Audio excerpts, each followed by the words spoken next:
નમસ્કાર મિત્રો, શ્રી કૃપાલુ શૈક્ષણિક સંકુલ યુટ્યુબ ચેનલમાં આપનું હાર્દિક સ્વાગત છે। આવા જ એજ્યુકેશનલ વિડીયો જોવા માટે લાઇક, શેર અને સબસ્ક્રાઇબ કરવાનું ભૂલતા નહીં। નમસ્કાર વિદ્યાર્થી મિત્રો, ધોરણ 10 ની અંદર પ્રકરણ 12 વિદ્યુત કન્ટિન્યુ લેક્ચર નંબર 3 આપણે બે લેક્ચરો પૂરા કર્યા। ત્રીજો લેક્ચર આપણે 12મા ચેપ્ટરની અંદર લઈએ। આજનો આપણો ટોપિક છે અવરોધોનું શ્રેણી જોડાણ સમજાવી અને તેના સમતુલ્ય અવરોધનું સૂત્ર તારવું। એટલે આખો પ્રશ્ન પરીક્ષાલક્ષી પ્રશ્ન છે। બે ટોપિકો સમજવાના છે। એક સમજવાનો છે આપણે શ્રેણી જોડાણનો ટોપિક, અને આના પછીનો 4th નંબરના લેક્ચરની અંદર આપણે સમજવાનું છે સમાંતર જોડાણનો ટોપિક। એટલે આ ટોપિકને આપણે સમજી લઈએ તો પેલો સમાંતર જોડાણનો ટોપિક છે એ તમને સહેલો પડી જશે। લઈએ આપણે પહેલેથી કે અવરોધોને શ્રેણીમાં, હવે અવરોધો શું છે આપણને ખ્યાલ આવી ગયો। શ્રેણીમાં જોડવું એટલે ઘણા બધા અવરોધોને સિરીઝમાં જોડવાની વાત છે। એ જોડાણને સમજાવી અને એનો સમતુલ્ય અવરોધ આપણે તારવવાનો છે। શું કહે છે?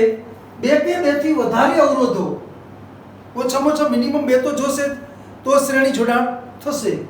એટલે બે કે બેથી વધારે અવરોધોને એવું જોડાણ કરો કે જેમાંથી વિદ્યુત સ્થિતિમાનનો તફાવત લાગુ પાડતા દરેક અવરોધમાંથી વહેતો વિદ્યુત પ્રવાહ એ સમાન એટલે કે કુલ પ્રવાહ જેટલો હોય તો તેવા જોડાણને આપણે શ્રેણી જોડાણ કહેશું। એટલે હવે આપણે આ બે વાક્યને અહીંયા સાર્થક કરીએ તો કે અહીંયા બે કે બેથી વધારે મેં ત્રણ અવરોધો જોડ્યા છે। R1 પહેલો અવરોધ, R2 બીજો જોડો અને ત્રીજો R3, ત્રણ અવરોધોને આપણે શ્રેણીમાં જોડીએલા છે। પછી શું કીધું એમાં એ તફાવતને લાગુ પાડવામાં આવે અને એમાંથી વહેતો વિદ્યુત પ્રવાહ સમાન, એટલે કે આ કોષ છે બેટરીમાંથી વહેતો વિદ્યુત પ્રવાહ એ બધામાં સમાન લાગુ પાડવામાં આવે છે। અહીંયા વિદ્યુત પ્રવાહ I છે, એ જ અહીંયા છે, એ જ અહીંયા છે, એ પ્રમાણે એટલે R1, R2 અને R3 ત્રણ અવરોધમાંથી વિદ્યુત પ્રવાહ સમાન રીતે લાગુ પાડવામાં આવતો હોય તો આ પ્રકારનું જોડાણ એટલે કેવું જોડાણ થઈ ગયું? શ્રેણી જોડાણ। એટલે અહીંયા જે મેં આ ડાયાગ્રામ દોરેલો છે એ કેનો દોરેલો છે? શ્રેણી જોડાણનો ડાયાગ્રામ છે। નેક્સ્ટ જે આકૃતિ છે ને આપણે પછી આગળ સમજશું તો કે આ પ્રમાણે R1, R2 અને R3 ને અવરોધને સમાન વિદ્યુત પ્રવાહથી છેડા A અને B વચ્ચે વિદ્યુત કોષથી જોડેલો છે અને સાથે કોર્ડ એટલે સ્વિચ જોડેલું છે। હવે આપણે આને ચાલુ કરીએ છીએ તો શું કહે છે આકૃતિ પ્રમાણે? તો કે આકૃતિમાં દર્શાવ્યા મુજબ અવરોધો R1, R2 અને R3 એ છેડા A અને B બિંદુઓની વચમાં શ્રેણીમાં જોડેલા છે, એટલે કે લાઈનમાં જોડેલા છે। અવરોધ R1, R2 અને R3 ને બે છેડા A અને B ની વચમાં શ્રેણીમાં જોડેલા છે, એમાં જોડ્યા છે આપણે। ત્રણેય અવરોધમાંથી I જેટલો સમાન વિદ્યુત પ્રવાહ વહે છે, એટલે R1, R2 અને R3 ત્રણેયમાંથી વિદ્યુત પ્રવાહ I છે એ સરખી રીતે વહી રહ્યો છે, તથા લાગુ પડતો વોલ્ટેજ V એટલે કે વિસ્થિતિમાનનો તફાવત V એ દરેક અવરોધના બે છેડા વચ્ચે અવરોધના પ્રમાણમાં વહેંચાઈ જાય છે। અહીંયા વાક્ય જે બદલાય છે, તમે ત્રણ અવરોધને A અને બે બિંદુ વચ્ચે સમાંતર શ્રેણીમાં જોડી દીધા, દરેકમાં વિદ્યુત પ્રવાહ સમાન રીતે વહે છે। હવે દરેક અવરોધના બે છેડા એટલે આ છેડેથી આ છેડો, આ છેડાથી આ છેડો, એવી રીતે આ બે છેડા વચ્ચે, આ બે છેડા વચ્ચે શું કહેવા માંગે છે? તો એમાં જે વોલ્ટેજ વિસ્થિતિમાનનો તફાવત છે એ દરેક અવરોધના બે છેડા વચ્ચે અવરોધોમાં વહેંચાઈ જાય છે। એટલે કે આ વિદ્યુત પ્રવાહને કારણે વિસ્થિતિમાનનો તફાવત V અહીંયા વહેંચાણો R1 માં, અહીંયા V2 એટલે R2 માં વહેંચાણો, અહીંયા R3 માં V3 જેટલો વિભાજન પામી જાય છે। જો અવરોધો R1, R2 અને R3 ના બે છેડા વચ્ચેનો વિસ્થિતિમાનનો તફાવત અનુક્રમે V1, V2 અને V3 હોય, એટલે કે આ A અને B છેડા વચ્ચે જોડાયેલા ત્રણ અવરોધો R1, R2 અને R3, તો R1 પાસે વિસ્થિતિમાનનો તફાવત કેટલો? V1, R2 અવરોધ પાસે વિસ્થિતિમાનનો તફાવત કેટલો? V2, એ જ R3 પાસે કેટલો? V3 હોય તો એના ઉપરથી આપણે સૂત્ર બનાવી શકીએ તો કે V બરાબર V1 વત્તા V2 વત્તા V3, ત્રણેય વિસ્થિતિમાનનો તફાવતનો ત્રણેય વિસ્થિતિમાનનો સરવાળો બતાવે, જેને આપણે સમીકરણ નંબર 1 આપીએ છીએ।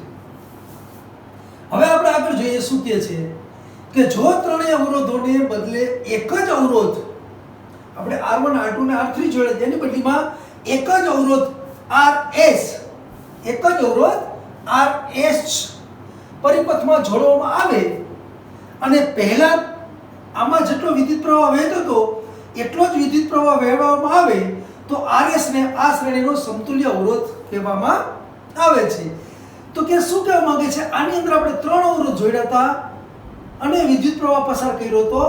એની બદલીમાં બાજુની આકૃતિ આપણે જોઈએ તો કે આ 3 અવરોધને બદલે એક જ અવરોધ RS જોડો. એક જ અવરોધ 3 ને બદલે R1 R2 ને R3 ને બદલે RS એક જ જોડો અને આમાં જેટલો વિદ્યુત પ્રવાહ વહેતો હતો એટલો જ વિદ્યુત પ્રવાહ આમાં વહેડાવો તો આ જોડાણ છે એ શ્રેણી જોડાણનો કેવો કહેવામાં આવે છે, સમતુલ્ય અવરોધ. એટલે કે આકૃતિ નંબર ડી એ શેની બતાવે છે, સમતુલ્ય અવરોધની.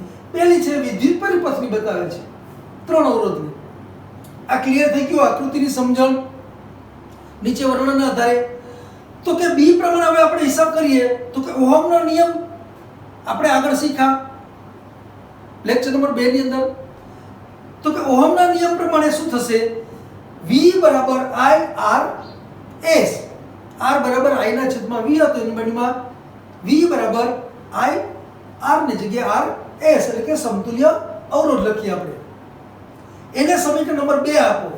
હવે સમીકરણ 1 અને 2 ને સરખામણી કરો 1 અને 2 પરથી. એક હતું V બરાબર V1 વત્તા V2 વત્તા V3 હતું અને બીજું સમીકરણ V બરાબર શું છે, IRS. તો કે V ની જગ્યાએ તમે શું મૂકી શકશો, IRS મૂકો. તો IRS બરાબર V1 વત્તા V2 વત્તા V3 જેને સમીકરણ નંબર 3 આપવામાં આવે છે. એટલે સમીકરણ 1 સમીકરણ 2 એ બંનેને આધારે સમીકરણ નંબર 3 એટલે કે V ની કિંમત તમે IRS મૂકો એટલે IRS બરાબર V1 V2 V3 જે સમીકરણ 3 બતાવે છે. નેક્સ્ટ આપણે આગળ ચાલીએ. હવે અવરોધ માટે સ્વતંત્ર રીતે ઓહમનો નિયમ લાગુ પાડીએ આપણે દરેક અવરોધ માટે. અવરોધ માટેનું સૂત્ર ઓહમના નિયમનું સૂત્ર શું હતું આપણે આગળ સમજાતા. એ જ પ્રમાણે તો કે V એટલે કે V1 માટે શું થઈ જશે, IR1. આનો જ ઉપયોગ આપણે કરી શકીએ છીએ. V બરાબર IRS હતું એની બદલીમાં સ્વતંત્ર અવરોધો બધા જુદા જુદા 3 અવરોધો R1 R2 અને R3 એની અંદર વિસ્થિતિમાન તફાવત V1 V2 અને V3 હતા. તો કે V1 બરાબર IR1 તો V2 બરાબર IR2 V3 બરાબર IR3 થશે સ્વતંત્ર પ્રમાણે. તો કે IRS અહીંયા આપણે લીધું હતું IRS બરાબર V1 વત્તા V2 વત્તા V3. એવી જ રીતે IRS બરાબર V1 છે એની જગ્યાએ તમે IR1 મૂકો વત્તા V2 હતો એની જગ્યાએ IR2 મૂકો અને V3 છે એની જગ્યાએ તમે IR3 મૂકો. જેમાંથી આપણે I ને કોમન કાઢીએ તો RS બરાબર R1 વત્તા R2 વત્તા R3 એટલે કે આ સમતુલ્ય અવરોધ છે આ 3 અવરોધના સરવાળા બરાબર થાય છે. એટલે કે સૂત્ર શું થયું, R બરાબર R1 વત્તા R2 વત્તા R3 જેને અવરોધનું શ્રેણી જોડાણનું સૂત્ર કહેવામાં આવે છે. અહીંયા સુધીનો પ્રશ્ન પરીક્ષામાં પૂછાય છે.